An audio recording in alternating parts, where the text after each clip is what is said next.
Hello all, എല്ലാവർക്കും ഐ+ന്റെ പുതിയൊരു ക്ലാസ്സിലേക്ക് സ്വാഗതം.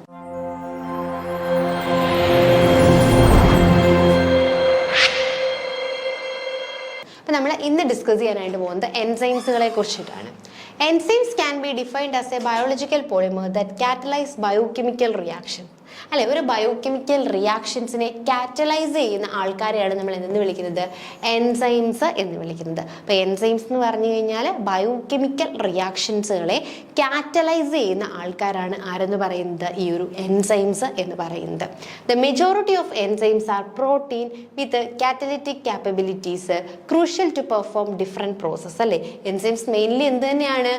പ്രോട്ടീൻസ് തന്നെയാണ്. അപ്പോൾ എൻസൈംസ് എന്ന് പറയുന്നത് ഇറ്റ്സ് എ ബയോളജിക്കൽ പോളിമർ ആണ്. അല്ലേ, that can be catalyse a reaction. ആ ഒരു റിയാക്ഷൻ്റെ സ്പീഡിനെ കാറ്റലൈസ് ചെയ്യാൻ അല്ലെങ്കിൽ സ്പീഡ് കുറയ്ക്കാനോ കൂട്ടാനോ ഒക്കെ സഹായിക്കുന്ന ആൾക്കാരാണ് അതിനെന്ന് പറയുന്നത് എൻസൈംസ്. അല്ലെങ്കിൽ ആ ഒരു റിയാക്ഷനെ കൺട്രോൾ ചെയ്യുന്നത് നമുക്ക് ആരാന്ന് പറയാം? എൻസൈംസ് ആണ് എന്ന് തന്നെ പറയാം. Metabolic process and other chemical reaction in the cells are carried out by the set of enzymes that are necessary to sustain life. The initial stage of metabolic process depend upon the enzymes which react with a molecule is called the substrate. അപ്പോൾ അതായത് enzyme ഉണ്ടല്ലേ, ഈ enzymes എന്ത് ചെയ്യുന്നു?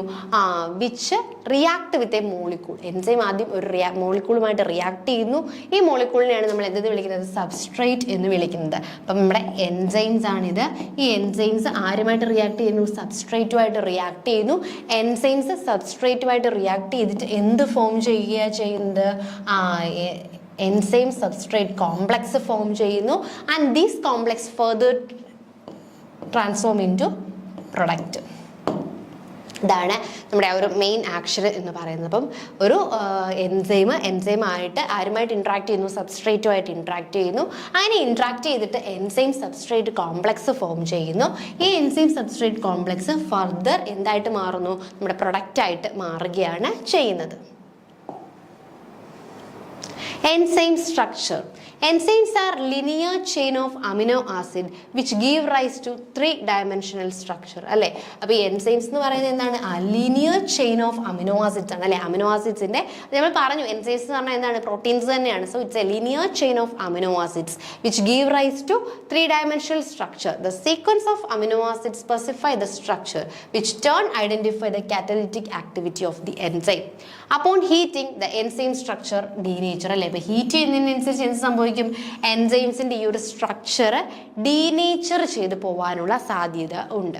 Resulting in a loss of enzyme activity which typically associated with temperature. അല്ലേ, അപ്പോൾ എൻസൈംസിന്റെ ആക്ടിവിറ്റിയെ mainly depend ചെയ്യുന്ന ഒരു ഫാക്ടറാണ് ആരെന്ന് പറയുന്നത്? ടെമ്പറേച്ചർ എന്ന് പറയുന്നത്. അപ്പോൾ ഈ ഒരു ടെമ്പറേച്ചർ കൂടുന്നതിനനുസരിച്ച് എന്ത് ചെയ്യുന്നു? ഇത് ഡീനേച്ചർ ആയി പോകാനുള്ള സാധ്യത വളരെയധികം കൂടുതലാണ്. Compared to its substrate, enzymes are typically large with varying size, ranging from 62 amino acid residues to an average of 2500 residues found in fatty acid synthetize. അപ്പോൾ ഈ സബ്സ്ട്രേറ്റുകളെ കമ്പയർ ചെയ്തുകൊണ്ട്, അല്ലെ, സബ്സ്ട്രേറ്റ് എൻസൈം റിയാക്ട് ചെയ്യുന്ന മോളിക്യൂൾസ് ആണ് ഈ substrates. So compared to it substrate enzymes are typically large with varying size. അല്ലേ, എൻസൈംസ് എന്ന് പറഞ്ഞാൽ എന്തായിരിക്കും? കുറച്ചും കൂടി ലാർജ് ആൻഡ് വേരിയിങ് സൈസ് ആയിരിക്കും. റേഞ്ചിങ് ഫ്രം 62, അല്ലെ, ഏകദേശം ഒരു 62 അമിനോ ആസിഡ്സ് ടു ആവറേജ് ഒരു 2500 റെസിഡ്യൂസ് എന്ത് ചെയ്യുന്നത് കാണാനായിട്ട് സാധിക്കും. അപ്പോൾ എൻസൈംസിന്റെ സ്ട്രക്ചർ എന്ന് പറയുന്നത് linear chain of amino acids. അല്ലെ, എൻസൈംസ് എന്ന് പറയുന്നത് linear chain of amino acids ആണ് which give rise to three dimensional structure. അല്ലെ, ഒരു ത്രീ-ഡയമെൻഷണൽ സ്ട്രക്ചർ ആണ് മെയിൻലി കൊടുക്കുന്നത്. The sequence of amino acid specify the structure which in turn identify the catalytic activity of the enzymes. Only a small section of the structure is involved in catalysis and is situated next to the binding site. അതായത് only a small section of the structure is involved in the catalysis and is situated next to the binding site. Binding സൈറ്റിന്റെ തൊട്ടടുത്തായിട്ടായിരിക്കും ഇത് കാണുന്നത്. അല്ലേ, the catalytic site and the binding site together constitute the enzymes active site. അതായത് ഈ catalytic actions നടക്കുന്ന സൈറ്റും അതുപോലെ തന്നെ എൻസൈമിൽ ആര് വന്ന് അറ്റാച്ച് ചെയ്യണം? സബ്സ്ട്രേറ്റ് വന്ന് അറ്റാച്ച് ചെയ്യണം. അല്ലേ, അപ്പോൾ ആ രണ്ട് സൈറ്റും കൂടി ചേർന്നിട്ടാണ് നമ്മൾ എന്തെന്ന് പറയുന്നത്? എൻസൈം ആക്ട് ആക്റ്റീവ് സൈറ്റുകൾ എന്ന് പറയുന്നത്. A small number of ribozyme exist which serve as RNA based biological catalyst. It react in complex with the proteins. So a small number of ribozymes exist, അല്ലെ റൈബോസൈംസ് ഉണ്ട് which serve as RNA based biological catalyst ആണ് ഏതെന്ന് പറയുന്നത് നമ്മുടെ ribozymes. It react with complex with proteins. According to the international union of biochemist, അല്ലെ അതായത് IUB അല്ലെങ്കിൽ international union of biochemist, enzymes are divided into 6 functional class. ഈ എൻസൈംസിനെ നമുക്ക് എന്ത് ചെയ്യാൻ പറ്റും? 6 സബ് ക്ലാസ്സുകളായിട്ട് ഡിവൈഡ് ചെയ്യാനായിട്ട് പറ്റും. And are classified based on the type of reaction in which they are used to catalyse. The 6 kind of enzymes are hydrolyse. അപ്പം IUB base ചെയ്തിട്ട് നമുക്ക് എൻസൈംസിനെ 6 രീതിയിൽ ഡിവൈഡ് ചെയ്യാനായിട്ട് സാധിക്കും. ഫസ്റ്റ് എന്ന് പറയുന്നത് എന്താണ്? ഹൈഡ്രോലൈസ്. നെക്സ്റ്റ് എന്ന് പറയുന്നത് oxido reductase. Next ലയേസസ്, transferase, ligase and isomerase എന്ന് പറയും. അപ്പം ഇങ്ങനെ 6 ആയിട്ടാണ് നമുക്ക് എന്തിനെ ഡിവൈഡ് ചെയ്യാനായിട്ട് സാധിക്കുന്നത്? എൻസൈംസിനെ ഡിവൈഡ് ചെയ്യാനായിട്ട് സാധിക്കുന്നത് on the basis of IUB, അല്ലെ IUB സിസ്റ്റം ബേസ് ചെയ്തുകൊണ്ട് നമുക്ക് 6 ആയിട്ട് ഡിവൈഡ് ചെയ്യാനായിട്ട് സാധിക്കുന്നു. ഓക്കെ, അപ്പോൾ എൻസൈംസ് നോക്കുക. Oxidoreductase, transferase, hydrolase, lyase, isomerase and ligase. ഇങ്ങനെയാണ് എന്ത് ചെയ്യുന്നത്? ഇതിനെ ഡിഫറൻഷിയേറ്റ് ചെയ്തിട്ടുള്ളത്.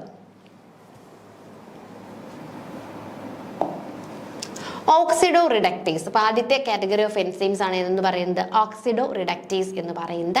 ഇതെന്താണെന്ന് നമുക്ക് നോക്കാം. The enzyme oxido reductase catalyze the oxidation reaction where the electron tend to travel from one form of a molecule to another one, അല്ലേ? അപ്പോൾ മെയിൻലി ഓക്സിഡോ റിഡക്ടേസ് എന്നുള്ള പേര് തന്നെയുണ്ട്, അല്ലേ? അപ്പൊ these type of enzymes catalyse oxidation റിയാക്ഷൻസിനെ catalyse ചെയ്യുന്ന enzymes ആണ് ഏതെന്ന് പറയുന്നത്? ഓക്സിഡോ റിഡക്ടേസ് എന്ന് പറയുന്നത്. ഇതിൽ എന്ത് ചെയ്യുന്നു? ഇലക്ട്രോൺസ് ടെൻഡ് ടു ട്രാവൽ, അല്ലേ? ഇലക്ട്രോൺസ് ഒരു മോളിക്യൂൾസ് അല്ലെങ്കിൽ എന്ത് ചെയ്യുന്നു? ട്രാവൽ ഫ്രം വൺ ഫോം, ഒരു ഫോമിൽ നിന്നും അടുത്ത ഒരു ഫോം ഓഫ് മോളിക്യൂൾസിലേക്ക് ട്രാൻസ്ഫർ ചെയ്യുന്ന ആ ടൈപ്പ് ഓഫ് റിയാക്ഷൻസ് അല്ലെങ്കിൽ ഓക്സിഡേഷൻ റിയാക്ഷൻസ് കാറ്റലൈസ് ചെയ്യുന്ന എൻസൈംസിനെയാണ് നമ്മൾ എന്തെന്ന് വിളിക്കുന്നത്? ഓക്സിഡോ റിഡക്ടേസ് എന്ന് വിളിക്കുന്നത്. നെക്സ്റ്റ് നോക്കിയേ, transferase. Transferase enzymes help in the transportation of the functional group among acceptors and donor molecules, അല്ലേ? അപ്പോൾ ട്രാൻസ്ഫറേസ് എന്ന് പറയുന്ന എൻസൈംസ് എന്ത് ചെയ്യുന്നു? It's help in the transportation of the functional group. അതായത് അക്സെപ്റ്റർ അല്ലെങ്കിൽ ഡോണർ മോളിക്യൂൾസിന് ഇടയിലായിട്ട് എന്ത് ചെയ്യുന്നു? നമ്മൾ ഫങ്ഷണൽ ഗ്രൂപ്പിനെ ട്രാൻസ്ഫർ ചെയ്യുന്നു, അല്ലേ? അപ്പോൾ ആ ഒരു ഫങ്ഷണൽ ഗ്രൂപ്പിന്റെ ട്രാൻസ്പോർട്ടേഷന് സഹായിക്കുന്ന എൻസൈംസിനെയാണ് നമ്മൾ എന്തെന്ന് വിളിക്കുന്നത്? ട്രാൻസ്ഫറേസ് എൻസൈംസ് എന്ന് വിളിക്കുന്നത്. അപ്പോൾ ഫസ്റ്റ് കാറ്റഗറി ഓഫ് എൻസൈംസ് ആണ് ഓക്സിഡോ റിഡക്ടേസ് എൻസൈം എന്ന് പറയുന്നത്. ഓക്സിഡോ റിഡക്ടേസ് എൻസൈംസ് യൂഷ്വലി എന്താണ് ചെയ്യുന്നത്? ദിസ് എൻസൈം കാറ്റലൈസ് ഓക്സിഡേഷൻ റിയാക്ഷൻസിനെ കാറ്റലൈസ് ചെയ്യുന്ന എൻസൈമാണ് ഓക്സിഡോ റിഡക്ടേസ് എന്ന് പറയുന്നത്. നെക്സ്റ്റ് എന്ന് പറയുന്നത് ട്രാൻസ്ഫറേസ് ആണ്. ട്രാൻസ്ഫറേസ് എൻസൈംസ് മെയിൻലി എന്ത് ചെയ്യുന്നു? ഹെൽപ്പ് ഇൻ ദ ട്രാൻസ്പോർട്ടേഷനോ, അല്ലേ? ഫങ്ഷണൽ ഗ്രൂപ്പുകളുടെ ട്രാൻസ്പോർട്ടേഷൻ, ഡോണർ അക്സെപ്റ്റർ മോളിക്യൂളിനിടയിൽ ഫങ്ഷണൽ ഗ്രൂപ്പിന്റെ ട്രാൻസ്പോർട്ടേഷന് വേണ്ടിയിട്ടാണ് ആരെ യൂസ് ചെയ്യുന്നത്? ട്രാൻസ്ഫറേസ് എൻസൈംസിനെ യൂസ് ചെയ്യുന്നത്. നെക്സ്റ്റ് ഹൈഡ്രോലേസ്. അടുത്തതെന്ന് പറയുന്നത് ഹൈഡ്രോലേസ് എൻസൈംസ് ആണ്. ഹൈഡ്രോലേസ് ആർ ഹൈഡ്രോലിറ്റിക് എൻസൈംസ്, അല്ലെ? ഹൈഡ്രോലേസ് എന്ന് പറയുന്നത് എന്താണ്? ഹൈഡ്രോലിറ്റിക് എൻസൈംസ് ആണ് which catalyse the hydrolysis reaction, അല്ലെ? ഹൈഡ്രോലിസിസ് റിയാക്ഷൻസിനെ കാറ്റലൈസ് ചെയ്യുന്ന എൻസൈംസിനെയാണ് നമ്മൾ എന്തെന്ന് വിളിക്കുന്നത്? ഹൈഡ്രോലേസ് എന്ന് പറയുന്നത്. ബൈ ആഡിങ് വാട്ടർ, അല്ലെ? അവരെന്ത് ചെയ്യുന്നു? By adding water to cleave the bond and hydrolyse it. Water molecules add ചെയ്തുകൊണ്ട് ആ ബോണ്ടിനെ ബ്രേക്ക് അല്ലെങ്കിൽ ക്ലീവ് ചെയ്യുന്നു. ആ ടൈപ്പ് ഓഫ് എൻസൈംസ് ആണ് എന്ത്?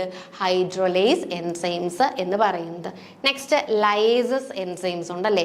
ലയേസസ് enzymes add water, carbon dioxide or ammonia across double bond or eliminate this to create double bonds, അല്ലേ? അപ്പോൾ എന്ത് ചെയ്യുന്നു? അപ്പോൾ ലയേസ് മെയിൻ എൻസൈംസ് ചെയ്യുന്നത് ആഡ്സ് വാട്ടർ അല്ലെങ്കിൽ കാർബൺ ഡൈ ഓക്സൈഡ് അല്ലെങ്കിൽ ammonia molecule across double bond, അല്ലെ? Double ബോണ്ടിനിടയിൽ ആഡ് ചെയ്ത് കൊടുക്കുന്നു.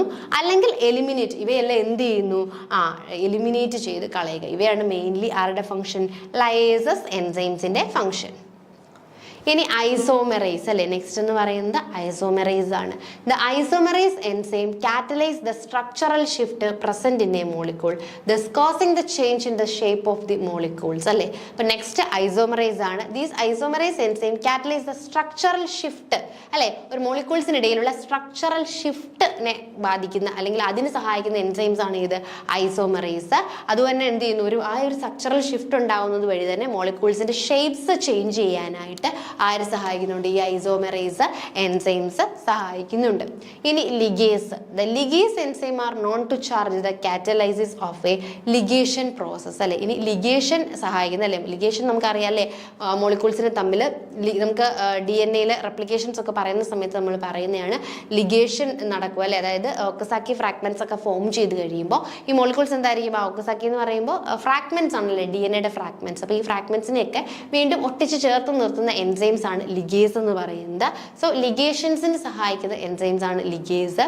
And oxidoreductase, these catalyse oxidation and, ഇതാണ് മെയിൻലി നമ്മുടെ 6 category: oxidoreductase, transferase, hydrolase, lyase, enzymes.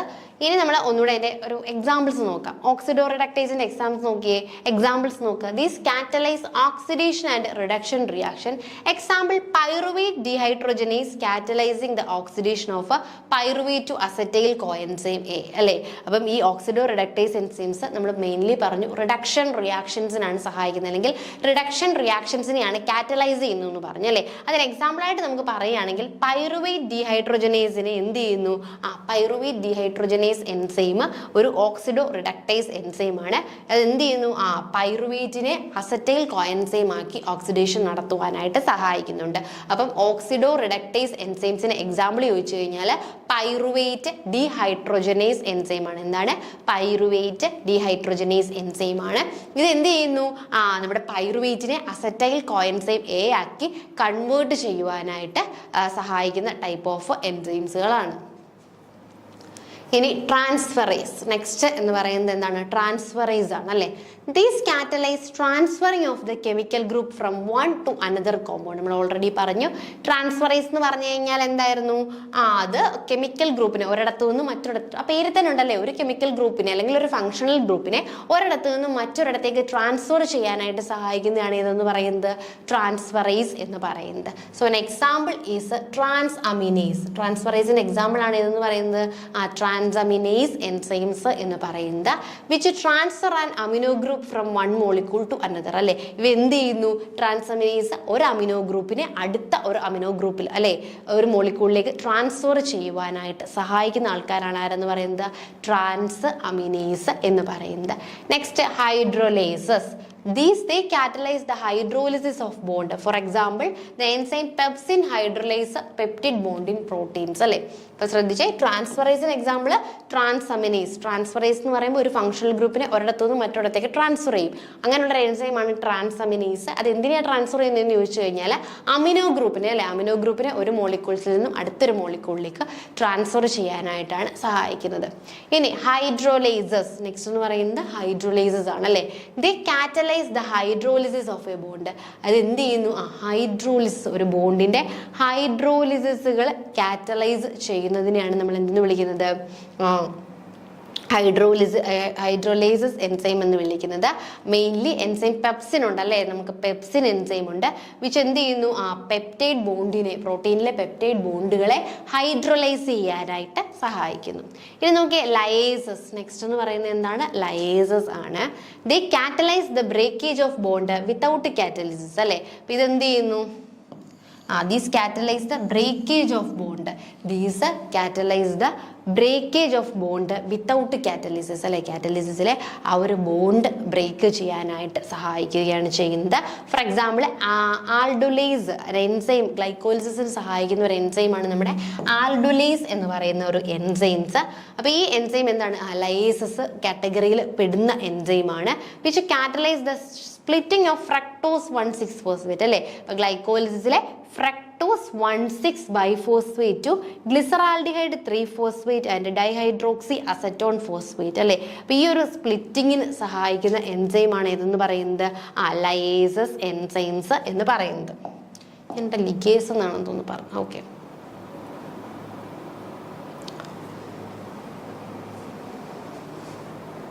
Next isomerase. They catalyse the formation of isomer of a compound അല്ലേ. അപ്പം isomerase എന്തായിരുന്നു enzymes ചെയ്യുന്നതെന്ന് പറഞ്ഞാൽ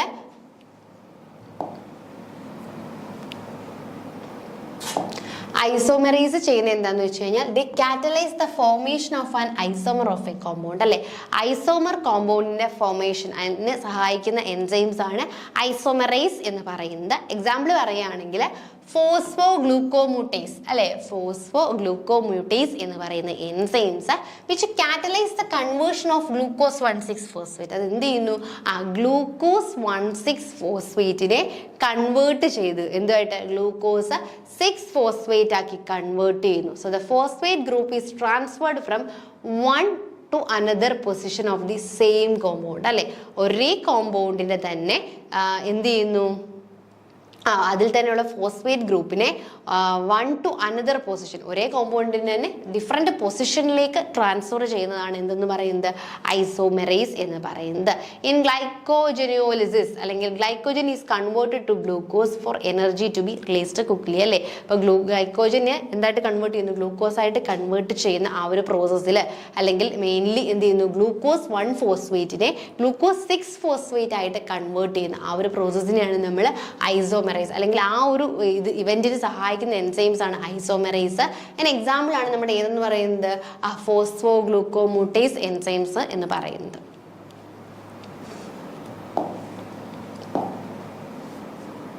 നെക്സ്റ്റ് ലിഗേസ് അല്ലെ. ലിഗേസ് നമ്മൾ already പറഞ്ഞു, DNA ഫ്രാഗ്മെന്റ്സ് അല്ലെ ഒക്കെ സഖി ഫ്രാഗ്മെന്റ്സ് ഒക്കെ ബ്രേക്ക് ആവുന്ന സമയത്ത് പരസ്പരം ജോയിൻ ചെയ്യാനായിട്ട് സഹായിക്കുന്നത്. ഇനി കോഫാക്ടേഴ്സ് ഉണ്ട് അല്ലെ. Cofactors are non proteinaceous substance that associated with enzymes. അപ്പം എൻസൈംസ് എല്ലാം പ്രോട്ടീൻ ആണെന്ന് പറഞ്ഞു, എന്നാൽ എൻസൈംസുമായിട്ട് അസോസിയേറ്റ് ചെയ്യുന്ന നോൺ പ്രോട്ടീനേഷ്യസ് സബ്സ്റ്റൻസ് ഉണ്ട് അല്ലെ. നോൺ പ്രോട്ടീനേഷ്യസ് ആയിട്ടുള്ള എൻസൈമുമായിട്ട് അസോസിയേറ്റ് ചെയ്യുന്ന ചില സബ്സ്റ്റൻസുകളുണ്ട്.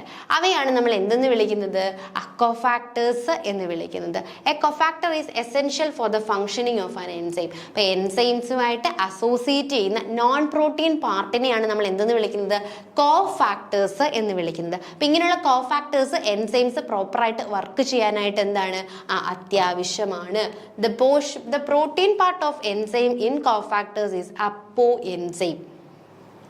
An enzyme and its cofactor together constitute the hollow enzyme അല്ലേ. അപ്പോൾ ഇത് protein part of enzyme in A cofactor അല്ലേ. ഇപ്പോൾ കോഫാക്ടറിലെ ആ ഒരു പ്രോട്ടീൻ പാർട്ടിനെ നമ്മൾ അപ്പോ എൻസൈംസ് എന്ന് വിളിക്കുന്നു. An enzyme and it's cofactor together constitute hollow enzyme അല്ലേ. എൻസൈമും അതിൻ്റെ കോഫാക്ടറൂടെ ചേരുമ്പോഴാണ് എന്ത് ഫോം ചെയ്യുന്നത്, ഹോളോ എൻസൈം ഫോം ചെയ്യുന്നത്. കുറച്ച് ടേമുകളാണ്. കോഫാക്ടർ എന്ന് പറയുന്നത് നോൺ പ്രോട്ടീൻ പാർട്ടാണ് അല്ലേ. ഒരു എൻസൈം എടുക്കുകയാണെങ്കിൽ അതിലെ നോൺ പ്രോട്ടീൻ പാർട്ടിനെയാണ് നമ്മൾ കോഫാക്ടർ എന്ന് വിളിക്കുന്നത്. ഈ കോഫാക്ടർ എൻസൈംസിന്റെ പ്രോപ്പറായിട്ടുള്ള ഫംഗ്ഷനിങ്ങിന് വളരെയധികം ഇമ്പോർട്ടൻ്റ് ആണ് അല്ലേ. എൻസൈംസ് പ്രോപ്പറായിട്ട് ഫംഗ്ഷൻ ചെയ്യണമെങ്കിൽ ആരാവശ്യമാണ്, ഈ കോഫാക്ടർ ആവശ്യമാണ്.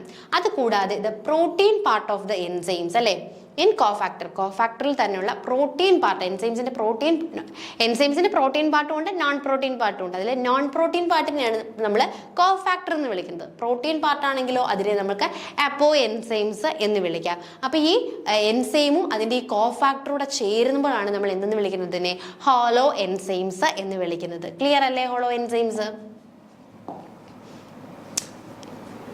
There are 3 kind of അല്ലെ, ഒരു എൻസൈംസിൽ ഒരു 3 ടൈപ്പ് ഓഫ് കോഫാക്ടേഴ്സ് പ്രസന്റ് ആയിട്ടുണ്ട്. ഒന്നൊരു പ്രോസ്തെറ്റിക് ഗ്രൂപ്പ്, ഒന്നൊരു കോയ് എൻസൈംസ്, ഒന്നൊരു മെറ്റൽ അയോൺ. അതായത് നോക്കിയേ, പ്രോസ്തെറ്റിക് ഗ്രൂപ്പ് എന്ന് പറയുമ്പോൾ they are the cofactor tightly bound to an enzyme at all time അല്ലേ. ഈ ടൈപ്പ് ഓഫ് കോഫാക്ടേഴ്സ് എന്ത് ചെയ്യുന്നു, ആ എൻസൈംസുമായിട്ട് ടൈറ്റ്ലി ബൗണ്ട് ആയിരിക്കും. എല്ലാ സമയത്തും എൻസൈംസുമായിട്ട് ടൈറ്റ്ലി ബൗണ്ട് ആയിട്ടുള്ള ആ ഒരു ഗ്രൂപ്പിനെയാണ് നമ്മൾ എന്തെന്ന് വിളിക്കുന്നത്, പ്രോസ്തെറ്റിക് ഗ്രൂപ്പ് എന്ന് വിളിക്കുന്നത്.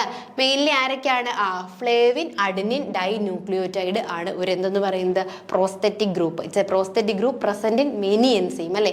FAD എന്ന് പറയുന്നത് എന്താണ്, ആ ഒരു പ്രോസ്തെറ്റിക് ഗ്രൂപ്പ് ആണ് that present in many enzymes. അപ്പം കോ എൻസൈംസ് എന്ന് പറയുന്നത് non protein part of A enzyme. ഒരു എൻസൈം എടുക്കുകയാണെങ്കിൽ എൻസൈംസിലെ ആ നോൺ പ്രോട്ടീൻ പാർട്ടിനെയാണ് നമ്മൾ കോ എൻസൈംസ് എന്ന് വിളിക്കുന്നത്. കോ എൻസൈംസ് പല ടൈപ്പ് ഉണ്ട് അല്ലെ. പ്രോസ്തെറ്റിക് ഗ്രൂപ്പ്സ് ഉണ്ട്, കോ എൻസൈംസ് ഉണ്ട്, മെറ്റൽ അയോൺ ഉണ്ട്. അതിൽ പ്രോസ്തെറ്റിക് ഗ്രൂപ്പ് എന്ന് പറയുമ്പോൾ these are the cofactors അല്ലെ. These are the cofactors tightly bound to an enzyme, which is tightly bound to an enzyme at all time അല്ലെ, എല്ലാ സമയത്തും എൻസൈമുമായിട്ട് ടൈറ്റ്ലി ബൗണ്ട് ആയിട്ടിരിക്കുകയാണ് ചെയ്യുന്നത്. ആൻ എക്സാമ്പിൾ ആണ് ഫ്ലാവിൻ അഡിനിൻ ഡൈന്യൂക്ലിയോറ്റൈഡ് അല്ലെങ്കിൽ FAD എന്ന് പറയുന്നത്. ഇനി നോക്കിയേ coenzymes. Coenzymes bind to an enzyme only during catalysis അല്ലെ. Coenzymes bind to an enzyme. Coenzyme എന്ത് ചെയ്യുന്നു? Bind to an enzyme on കാറ്റലിസിസിന്റെ സമയത്ത്, ഈ ഒരു കാറ്റലിസിസ് പ്രോസസ്സ് നടക്കുന്ന സമയത്ത് മാത്രം എൻസൈമുമായിട്ട് ബൈൻഡ് ചെയ്യുന്ന കോഫാക്ടേഴ്സിനെയാണ് നമ്മൾ എന്തെന്ന് വിളിക്കുന്നത്? കോഎൻസൈംസ് എന്ന് വിളിക്കുന്നത്. In all other time it is detached from the enzymes അല്ലെ. ബാക്കി സമയത്തൊക്കെ ഇത് എന്തായിരിക്കും? എൻസൈംസിൽ നിന്നും ദൂരെ പോയിട്ടായിരിക്കും നിൽക്കുന്നത്. NAD is A common coenzyme. അപ്പൊ നോക്കിയേ, പ്രോസ്തെറ്റിക് ഗ്രൂപ്പ് എന്ന് പറഞ്ഞു കഴിഞ്ഞാൽ അവിടെ കാറ്റലിസിസ് ആണോ അല്ലയോ ഒന്നും നോക്കുന്നില്ല, എപ്പോഴും എൻസൈംസിന്റെ കൂടെ തന്നെ കാണപ്പെടുന്ന ആൾക്കാരാണ് ആരെന്ന് പറയുന്നത്? പ്രോസ്തെറ്റിക് ഗ്രൂപ്പ് എന്ന് പറയുന്നത്. എക്സാമ്പിൾ FAD ആണ്. ഇനി നമ്മൾ പറഞ്ഞത് കോഎൻസൈംസ് ഉണ്ടല്ലേ, ഇത് ആ ഒരു കാറ്റലിസിസിന്റെ സമയത്ത്, ആ ഒരു റിയാക്ഷൻ കാറ്റലിസിസിന്റെ സമയത്ത് മാത്രം ആരുമായിട്ട് നിൽക്കുകയാണ്? എൻസൈംസുമായിട്ട് ചേർന്ന് നിൽക്കുകയാണെങ്കിൽ അവരെയാണ് നമ്മൾ എന്തെന്ന് വിളിക്കുന്നത്? കോഎൻസൈംസ് എന്ന് വിളിക്കുന്നത്. അത് NAD ആണ് എക്സാമ്പിൾ. ഇനി മെറ്റലയോൺസ് ഉണ്ട്. For the catalysis of certain enzymes a metal ion is required at the active site to form coordinate bond. Zinc is the metal ion cofactor used in number of enzymes അല്ലേ. അപ്പം ഈ catalysis, certain എൻസൈംസിന്റെ catalysis പ്രോപ്പറായിട്ട് നടക്കണം എങ്കിൽ, ആ ഒരു ഇത് നടക്കണമെങ്കിൽ ആരാവശ്യമാണ്? സർട്ടൻ മെറ്റലയോൺസ് റിക്വയർ വേണം അല്ലേ. അപ്പൊ അങ്ങനെ യൂഷ്വലി യൂസ് ചെയ്യുന്ന ഒരു മെറ്റലയോൺ ആണ് സിങ്ക്. അതിന്റെ ആക്റ്റീവ് സൈറ്റിലുള്ളതാണ് സിങ്ക് എന്ന് പറയുന്നത്. സിങ്ക് ആണ് യൂഷ്വലി കൂടുതൽ യൂസ് ചെയ്യുന്നത്.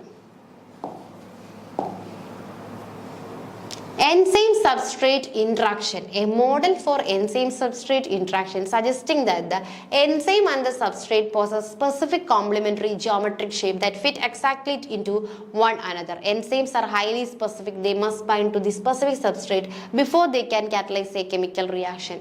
അല്ലേ. അപ്പം ഈ എൻസൈം സബ്സ്ട്രേറ്റ് ഉണ്ട് അല്ലേ. അപ്പോൾ ഈ എൻസൈംസും സബ്സ്ട്രേറ്റും എന്ന് പറയുന്നത് ഒരു പ്രത്യേക ഷേപ്സിലായിരിക്കും. കാരണം എൻസൈംസ് വളരെയധികം സ്പെസിഫിക് ആണ്. അതിന് കറക്റ്റായിട്ടുള്ള സബ്സ്ട്രേറ്റുമായിട്ട് മാത്രമേ അത് എന്ത് ചെയ്യത്തുള്ളൂ? ജോയിൻ ചെയ്യത്തുള്ളൂ. എല്ലാ സബ്സ്ട്രേറ്റുമായിട്ടൊന്നും പോയിട്ട് അത് എന്ത് ചെയ്യില്ല? ജോയിൻ ചെയ്യുകയില്ല. അപ്പം അതുമായിട്ട് ബന്ധപ്പെട്ട് ഈ ഒരു എൻസൈം സബ്സ്ട്രേറ്റ് ഇന്ററാക്ഷനുമായിട്ട് ബന്ധപ്പെട്ട് നമുക്ക് രണ്ട് മോഡൽസ് ഉണ്ട്. ലോക്ക് ആൻഡ് കീ മോഡലും അതുപോലെ തന്നെ ഇൻഡ്യൂസ്ഡ് ഫിറ്റ് മോഡലും. നമുക്ക് ലോക്ക് ആൻഡ് കീ മോഡൽ എന്താണെന്ന് നോക്കാം. In lock and key model, the enzyme substrate interaction suggests that the enzyme and the substrate possess specific complementary geometric shapes that fit exactly into one another. For example, പറയുകയാണെങ്കിൽ നമുക്കൊരു lock ഉണ്ടല്ലേ, ഈ ഒരു lock open ചെയ്യണമെങ്കിൽ, നിങ്ങളുടെ ഒരു വീടിന്റെ lock, അപ്പോൾ ഈ പ്രോപ്പർ ആയിട്ടുള്ള ലോക്ക് ഓപ്പൺ ചെയ്യണമെങ്കിൽ ഏതൊരു കീ ഉപയോഗിച്ചുകൊണ്ടും ആ ഒരു ലോക്ക് ഓപ്പൺ ചെയ്യാൻ പറ്റില്ല അല്ലേ.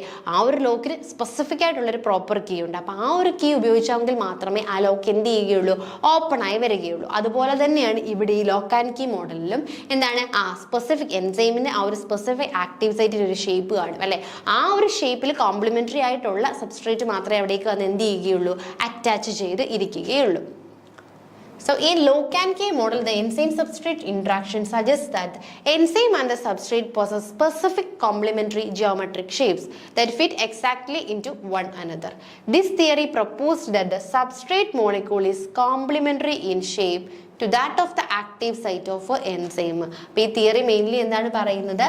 സബ്സ്ട്രേറ്റ് മോളിക്യൂൾ അല്ലെ, കോംപ്ലിമെന്ററി ഇൻ ഷേപ്പ്. അതായത് എൻസൈംസ്, ഇപ്പൊ ഇതിപ്പോ ഒരു എൻസൈം ആണ് എന്ന് വെച്ചാൽ, അപ്പൊ ഈ എൻസൈമിന് ഇങ്ങനെ ഒരു ആക്റ്റീവ് സൈറ്റ് ആയിരിക്കും അല്ലേ, ഇങ്ങനെ ഒരു ആക്റ്റീവ് സൈറ്റ്. അപ്പൊ ഇങ്ങനെയുള്ളൊരു സബ്സ്ട്രേറ്റിന് മാത്രമേ എന്ത് ചെയ്യുകയുള്ളൂ? ആ ഒരു ഷേപ്പിലുള്ള, ആ ഒരു കോംപ്ലിമെന്ററി ഷേപ്പിലുള്ള സബ്സ്ട്രേറ്റ് മാത്രമേ അതിലേക്ക് പോയി അറ്റാച്ച് ചെയ്യുകയുള്ളൂ. സോ എപ്പോഴും എൻസൈംസിന്റെ ആക്റ്റീവ് സൈറ്റിന് കോംപ്ലിമെന്ററി ആയിട്ടായിരിക്കും ആരുള്ളത്? നമ്മുടെ സബ്സ്ട്രേറ്റിന്റെ ഷേപ്പ് എന്ന് പറയുന്നത്. That of the active site of enzyme. It was thought that the substrate exactly fitted into the active site of the enzyme molecule അല്ലേ. അപ്പം അതുകൊണ്ട് അങ്ങനെ ആ പ്രോപ്പർ ഷേപ്പ് ഉണ്ടെങ്കിൽ മാത്രമേ എൻസൈം സബ്സ്ട്രേറ്റ് എന്ത് ചെയ്യുകയുള്ളൂ? കറക്റ്റായിട്ട് പോയിട്ട് ഈ ഒരു എൻസൈംസിൽ ഫിറ്റായിട്ട് ഇരിക്കുകയുള്ളൂ. Now discredited a lock and key theory. This explained why an enzyme would only work on one end substrate but failed to explain why the reactions happened അല്ലേ. ഈ ഒരു റിയാക്ഷൻ പറഞ്ഞു, അതായത് പ്രോപ്പർലി ഈ തിയറി പറഞ്ഞത് സബ്സ്ട്രേറ്റ് മോളിക്യൂൾ എപ്പോഴും എൻസൈംസിന്റെ active സൈറ്റിന് complementary ആയിരിക്കും, എങ്കിൽ മാത്രമേ അത് എന്ത് ചെയ്തുള്ളൂ? എൻസൈം സബ്സ്ട്രേറ്റ് കോംപ്ലക്സ് ഫോം ചെയ്യുകയുള്ളൂ എന്ന് പറഞ്ഞു അല്ലേ. അപ്പൊ ഇത് explained why an enzyme would only work on one substrate. അപ്പൊ ഈ ഒരു തിയറി വെച്ച് നമുക്ക് മനസ്സിലായി എൻസൈം സ്പെസിഫിക് ആണ്. ഒരു എൻസൈം ആ പെർട്ടിക്കുലർ ആയിട്ടുള്ള സബ്സ്ട്രേറ്റുമായിട്ട് മാത്രമേ വർക്ക് ചെയ്യുകയുള്ളൂ. എന്ന് നമുക്ക് മനസ്സിലായി. എന്നാൽ എന്ത് പറയാൻ ഫെയിലായി പോയി, ആ ഒരു റിയാക്ഷൻ എന്തുകൊണ്ട് അങ്ങനെ നടക്കുന്നു എന്ന് പറയാനായിട്ട് ഫെയിലായിട്ട് പോയി. The lock-and-key model theory first postulated by Emil Fischer in 1894 show the high specificity of enzyme. However, it does not explain the stabilization of the transition state that the enzyme achieve. അല്ലെ, main point നോക്കി, ഇതാണ് main നമ്മൾ പറഞ്ഞതിന്റെ summary. The enzyme active site complement the substrate precisely. അല്ലെ, അപ്പോൾ ഇവിടെ enzymes active site എന്തായിരിക്കും? എൻസൈംസിന്റെ active site എപ്പോഴും നമ്മുടെ സബ്സ്ട്രേറ്റിന് കോംപ്ലിമെന്ററി ആയിട്ടായിരിക്കും ഉള്ളത്. The substrate fit in particular active site like a key fit into the particular lock. അല്ലേ, അതുപോലെ തന്നെ ഈ എൻസൈംസ് സബ്സ്ട്രേറ്റ് എന്ന് പറയുമ്പോൾ ഒരു എൻസൈമിന് ആ ഒരു പെർട്ടിക്കുലർ ഷേപ്പിന് കോംപ്ലിമെന്ററി ആയിട്ടുള്ള സബ്സ്ട്രേറ്റുമായിട്ട് മാത്രമേ എന്ത് ചെയ്യുകയുള്ളൂ, ആ ഒരു എൻസൈം സബ്സ്ട്രേറ്റ് കോംപ്ലക്സ് ഫോം ചെയ്യുകയുള്ളൂ. അതായത് നമ്മൾ ഒരു പെർട്ടിക്കുലർ കീ, അതായത് എല്ലാ ലോക്കിനും ഇപ്പം ഒരു ലോക്ക് ഉണ്ടെന്ന് വെച്ചോ, അപ്പോൾ ആ ലോക്കിന് ആ ഒരു പെർട്ടിക്കുലർ കീ ഉണ്ടെങ്കിൽ മാത്രമേ ആ ലോക്ക് ഓപ്പൺ ആവുകയുള്ളൂ. അല്ലാതെ ഏതൊരു കീ യൂസ് ചെയ്ത് കഴിഞ്ഞാലും ആ ഒരു ലോക്ക് ഓപ്പൺ ആവുകയില്ല. അതുപോലെ തന്നെയാണ് എൻസൈംസിന്റെ കേസും. അതായത് നമുക്കറിയാം എൻസൈംസ് സബ്സ്ട്രേറ്റുമായിട്ട് ചേർന്നിട്ട് എൻസൈം സബ്സ്ട്രേറ്റ് കോംപ്ലക്സ് ഫോം ചെയ്യും. എന്നിട്ട് ഈ എൻസൈം സബ്സ്ട്രേറ്റ് കോംപ്ലക്സ് ആണ് എന്തായിട്ട് മാറുന്നത്? നമ്മുടെ ഫൈനൽ പ്രൊഡക്റ്റ് ആയിട്ട് മാറുന്നത്. അപ്പം എൻസൈംസ് സബ്സ്ട്രേറ്റുമായിട്ട് ചേരണമെങ്കിൽ പെർട്ടിക്കുലർ ആയിട്ടുള്ള സബ്സ്ട്രേറ്റുമായിട്ട് മാത്രമേ ചേരൂ. എല്ലാ സബ്സ്ട്രേറ്റുമായിട്ട് പോയിട്ട് അത് എന്ത് ചെയ്യില്ല, ചേരില്ല. അതുമായിട്ട് ബന്ധപ്പെട്ട തിയറിയാണ് നമ്മുടെ ലോക്ക്-ആൻഡ്-കീ മോഡൽ തീ എന്ന് പറയുന്നത്. അതായത് ഈ എൻസൈംസിന് എന്തുണ്ട്, ഒരു എൻസൈം ആണെങ്കിൽ ഈ എൻസൈമിന് ഇതുപോലൊരു ആക്റ്റീവ് സൈറ്റ് ഉണ്ടെന്ന് വെച്ചോ. അപ്പോൾ ഈ ഒരു ആക്റ്റീവ് സൈറ്റിന് കോംപ്ലിമെന്ററി, അപ്പോൾ ഇതല്ലേ അതിൻ്റെ ആക്റ്റീവ് സൈറ്റ് എന്ന് പറയുന്നത് ഇതാണ്. അപ്പോൾ ഈ ഒരു ആക്റ്റീവ് സൈറ്റിന് കോംപ്ലിമെന്ററി ആയിട്ടുള്ളൊരു സബ്സ്ട്രേറ്റ് ആണെങ്കിൽ മാത്രമേ എന്ത് ചെയ്യത്തുള്ളൂ, പ്രോപ്പർ ആയിട്ട് ചെന്ന് ഇവിടെ വന്ന് ഫിറ്റ് ആയി ഇരിക്കത്തുള്ളൂ. എങ്കിൽ മാത്രമേ എൻസൈം സബ്സ്ട്രേറ്റ് കോംപ്ലക്സ് ഫോം ചെയ്യൂ. ഇപ്പോൾ വേറൊരു ഷേപ്പിൽ കുറേ സബ്സ്ട്രേറ്റുകൾ കാണും അല്ലേ, അപ്പോൾ ഈ ഒരു ഷേപ്പിലുള്ള ഒരു സബ്സ്ട്രേറ്റുമായിട്ട് ഒരിക്കലും എന്ത് ചെയ്യാൻ പറ്റില്ല, ആ ഒരു എൻസൈംസിന് ഫിറ്റ് ചെയ്തിരിക്കാൻ പറ്റില്ല. അങ്ങനെ അവിടെ എന്ത് ചെയ്യാൻ പറ്റില്ല, ഇവർ തമ്മിൽ പ്ലസ് ആവില്ല, അല്ലെങ്കിൽ ഇവർ തമ്മിൽ ഫിറ്റ് ചെയ്യുകയില്ല, അത് ഫെയിൽ ആയി പോവുകയായിരിക്കും ചെയ്യുന്നത്. So enzymes active site is complement to the substrate. അല്ലേ, എൻസൈമിന്റെ ആക്റ്റീവ് സൈറ്റ് എപ്പോഴും, അതായത് സബ്സ്ട്രേറ്റിന്റെ സൈറ്റുമായിട്ട് എന്തായിരിക്കണം, കോംപ്ലിമെന്ററി ആയിരിക്കണം. ഇനി ഇത് substrate fit a particular active site like a key fit into the particular lock. അല്ലേ, അതായത് ഈ ഒരു സൈറ്റിൽ ഈ ഒരു സബ്സ്ട്രേറ്റ് മാത്രമേ എന്ത് ചെയ്യുകയുള്ളൂ, അറ്റാച്ച് ചെയ്യുള്ളൂ. അതായത് ഒരു ലോക്കിന് ഒരു കീയേ ഉള്ളൂ. അല്ലേ, അല്ലാതെ ഒരുപാട് കീ യൂസ് ചെയ്തുകൊണ്ട് ആ സെയിം ലോക്ക് ഓപ്പൺ ആക്കാനായിട്ട് പറ്റില്ല. This theory of enzyme-substrate interaction explain how enzyme exhibits specificity for a particular substrate. അപ്പോൾ ഇതിൽ നിന്ന് നമുക്ക് മനസ്സിലാവും അല്ലേ, എൻസൈം വളരെയധികം സ്പെസിഫിക് ആണ്. അല്ലേ, അതിൻ്റെ ആക്റ്റീവ് സൈറ്റുമായിട്ട് കോംപ്ലിമെന്ററി ആയിട്ടുള്ള സബ്സ്ട്രേറ്റുമായിട്ട് മാത്രമേ പോയി അത് അറ്റാച്ച് ചെയ്തിട്ട് എൻസൈം സബ്സ്ട്രേറ്റ് കോംപ്ലക്സ് ഫോം ചെയ്യുകയുള്ളൂ. അല്ലാതെ എല്ലാവരുമായിട്ടൊന്നും പോയി അറ്റാച്ച് ചെയ്യില്ല. അതുകൊണ്ട് എൻസൈം വളരെ സ്പെസിഫിക് ആണെന്ന് നമുക്ക് മനസ്സിലാവും. ഈ തിയറി കൊണ്ടുവന്നത് എമിൽ ഫിഷർ 1894 ഈ ഒരു തിയറി അദ്ദേഹം എന്ത് ചെയ്തത്, പോസ്റ്റുലേറ്റ് ചെയ്തത്. ഇതാണ് നമ്മൾ ഇപ്പോൾ പറഞ്ഞ തിയറി. എൻസൈം സബ്സ്ട്രേറ്റ് അല്ലേ, എൻസൈം എപ്പോഴും എന്ത് ചെയ്യണം, സബ്സ്ട്രേറ്റുമായിട്ട് പോയി അറ്റാച്ച് ചെയ്തിട്ട് എൻസൈം സബ്സ്ട്രേറ്റ് കോംപ്ലക്സ് ഫോം ചെയ്യണം. ആ കോംപ്ലക്സിൽ കാറ്റലിസിസ് നടന്നിട്ടാണ് നമ്മുടെ ഫൈനൽ പ്രൊഡക്റ്റ് ഫോം ചെയ്യുന്നത്. അല്ലേ, അപ്പോൾ ഈ ഒരു ആക്റ്റീവ് സൈറ്റിൻ്റെ ആ ഒരു ആക്യുറേറ്റ് ഷേപ്പുള്ള സബ്സ്ട്രേറ്റ് ആണ് അവിടെ കറക്റ്റായിട്ട് ഫിറ്റ് ആയിട്ടിരിക്കുന്നത്. ആ ഫിറ്റ് ആയിട്ടിരുന്നിട്ട് എന്ത് ചെയ്യുന്നു, അതേ ഇവിടെ പ്രൊഡക്റ്റ് ഫോം ചെയ്ത് ആ റിയാക്ഷൻ കംപ്ലീറ്റ് ആവുകയും ചെയ്യുകയുള്ളൂ. അപ്പം നമ്മൾ ഇന്നത്തെ ക്ലാസ്സിൽ മെയിൻലി പഠിച്ചത് എന്താണ് എൻസൈംസ് എന്നുള്ളതായിരുന്നു. അതിനുശേഷം നമ്മുടെ എൻസൈംസിൻ്റെ ക്ലാസിഫിക്കേഷൻസ് പഠിച്ചു അല്ലേ. എൻസൈംസിനെ നമുക്ക് oxidoreductase, transferase, hydrolase, lyases, isomerase, ligase ഇങ്ങനെ 6 ആയിട്ട് ഡിവൈഡ് ചെയ്യാനായിട്ട് പറ്റും. അതിൻ്റെ ഫങ്ഷൻസ് അനുസരിച്ചാണ് ഇങ്ങനെ 6 ആയിട്ട് ഡിവൈഡ് ചെയ്തിരിക്കുന്നത്. പിന്നെ ഓരോ എൻസൈംസിനും നമ്മൾ ഓരോ എക്സാമ്പിൾസ് വെച്ചും പഠിച്ചു അല്ലേ. ലിഗേസ് എന്ന് പറയുന്നത് DNA മോളിക്യൂൾസിനെ പരസ്പരം എന്ത് ചെയ്യാനുള്ളതാണ്, ലിഗേറ്റ് ഒക്കെ സഖ്യ ഫ്രാഗ്മെന്റ്സുകൾ ഫോം ചെയ്യുമ്പോൾ ഈ DNA മോളിക്യൂൾ ബ്രേക്കായാണ് ഫോം ചെയ്യുന്നത്. ഈ ബ്രേക്കായ പീസുകളെല്ലാം കൂടെ ഒരുമിച്ച് വെക്കാനായിട്ട് സഹായിക്കുന്ന എൻസൈംസ്, അല്ലെങ്കിൽ സ്റ്റിക്ക് ടുഗദർ ആക്കാൻ സഹായിക്കുന്ന എൻസൈംസ് ആണ് ലിഗേസ് എന്ന് പറയുന്നത്. അതായത് നമ്മൾ ഐസോമെറൈസ് പറഞ്ഞു അല്ലേ. ഐസോമെറൈസ് എന്ന് പറഞ്ഞാൽ ഫോർമേഷൻ ഓഫ് ഐസോമേഴ്സ് ഗ്രൂപ്പുകൾ ഫോം ചെയ്യാൻ സഹായിക്കുന്ന എൻസൈംസ് ആണ് ഐസോമെറൈസ്. അങ്ങനെ ഓരോന്നിൻ്റെ എക്സാമ്പിൾ നമ്മൾ പറഞ്ഞു. പിന്നെ നമ്മൾ പറഞ്ഞത് കോഎൻസൈംസിനെ കുറിച്ചായിരുന്നു അല്ലേ. എൻസൈംസ് എന്ന് പറയുന്നത് എന്താണ്, മെയിൻലി പ്രോട്ടീൻ ആണ്. അതിലെ എൻസൈംസിലെ നോൺ പ്രോട്ടീൻ പ്രോട്ടീൻ പാർട്ടുകളെയാണ് നമ്മൾ എന്തെന്ന് വിളിക്കുന്നത്? കോ എൻസൈംസ് എന്ന് വിളിക്കുന്നത്. കോ എൻസൈംസ് മെയിൻലി 3 തരത്തിലുണ്ട് അല്ലേ. ഒന്ന് പ്രോസ്തെറ്റിക് ഗ്രൂപ്പ് എന്ന് പറയും. അത് ഓൾ ടൈം എൻസൈം എപ്പോഴൊക്കെ ഉണ്ടോ ആ എൻസൈമുമായിട്ട് എപ്പോഴും എന്തായിരിക്കും? ഈ ഒരു നോൺ പ്രോട്ടീൻ പാർട്ടായിട്ടുള്ളവ അറ്റാച്ച്ഡ് ആയിരിക്കും. അതാണ് നമ്മൾ പ്രോസ്തെറ്റിക് ഗ്രൂപ്പ് എന്ന് പറയുന്നത്. FAD ആണ് അതിന് എക്സാമ്പിൾ. നെക്സ്റ്റ് നമ്മുടെ കോ എൻസൈം ഉണ്ട് അല്ലേ. കോ എൻസൈം എന്ന് പറയുമ്പോൾ അതെന്ന് പറഞ്ഞു കഴിഞ്ഞാൽ കാറ്റലിസിസ് എപ്പോൾ നടക്കുന്നോ ആ ഒരു ടൈമിൽ മാത്രമായിരിക്കും എൻസൈമുമായിട്ട് അറ്റാച്ച് ചെയ്തിട്ടുള്ളത്. പിന്നെ മെറ്റൽ അയോൺ, കാറ്റലിസിസിന് വേണ്ടി ഒരു മെറ്റൽ ആവശ്യമായിട്ട് വരും. യൂഷ്വലി സിങ്ക് ആണ് യൂസ് ചെയ്യുന്നത്. പിന്നെ ഫൈനലി നമ്മൾ പറഞ്ഞ ലോക്ക് ആൻഡ് കീ മോഡലാണ്. എല്ലാവർക്കും മനസ്സിലായെന്ന് വിശ്വസിക്കുന്നു. Thank you.